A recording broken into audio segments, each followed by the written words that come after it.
এবার আমরা মার্কেট অ্যাসোসিয়েশনকে দিয়ে দেবো। যদি অ্যাসোসিয়েশন না করে তাহলে তৈরি করবো না, করে দেবো, করে দিয়ে নতুন ভাবে করে দেবো। কিন্তু অ্যাসোসিয়েশনকে দায়িত্ব নিতে হবে, হেন্সফোর্থ তাদের চালাতে হবে। আমি ব্যবসা করবো আর সবসময় সরকারের ট্যাক্সের টাকা সেটার পেছনে খরচা করবো, এই প্রবণতাটা ঠিক নয়।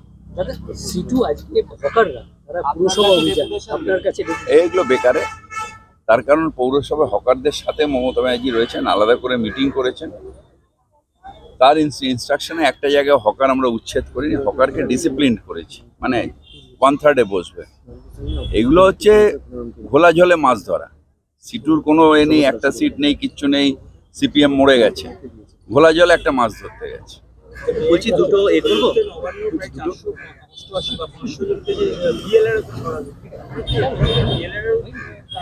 দেখুন আমি পার্টিকুলার, আমি তো ইনভেস্টিগেশন এজেন্সি না, আমি জানি না। কিন্তু ব্যাপারটা হলো যে অফিসারদের মাঝে মাঝে সরিয়ে দিলে কাজটা ভালো হয়। একটা জায়গায় যদি অনেক দিন ধরে কোনো অফিসার থাকে তার মধ্যে একজন দুজনের ময়ূরশ্রী পাট্টা হয়ে যায়। এই জন্য এটা গভর্নমেন্টেরও নিয়ম যে 2 বছর 3 বছর অন্তর অন্তর সরিয়ে দাও। অনেকটা কমে গেছে, আমাদের টাস্ক ফোর্স খুব ভালো কাজ করছে। 1 সপ্তাহের মধ্যে মুখ্যমন্ত্রী আবার রিপোর্ট চেয়েছে। নিশ্চিতভাবে আমরা তো চেষ্টা করে যাচ্ছি, মুখ্যমন্ত্রী নিজে উদ্যোগ নিয়ে যাচ্ছেন। বলছি সৌগত দেখে, এমপি সৌগত দেখে এবার খুনের মুখে দেওয়া হলো, মানে ফোন করে এই যাদের বিরুদ্ধে আওয়াজ তুলছেন তারাই মূলত লোক। এবং কালকে সৌগত রায় বলেছিলেন যে জয়ন্ত সিং এর মতো যারা গুন্ডারা রয়েছে তাদের যেন পুলিশ আইন অনুযায়ী কঠোরতম ব্যবস্থা নেয়, তারপরে খুনের হুমকি দিয়ে আমাদের কাছে কোনো কাজ হবে না।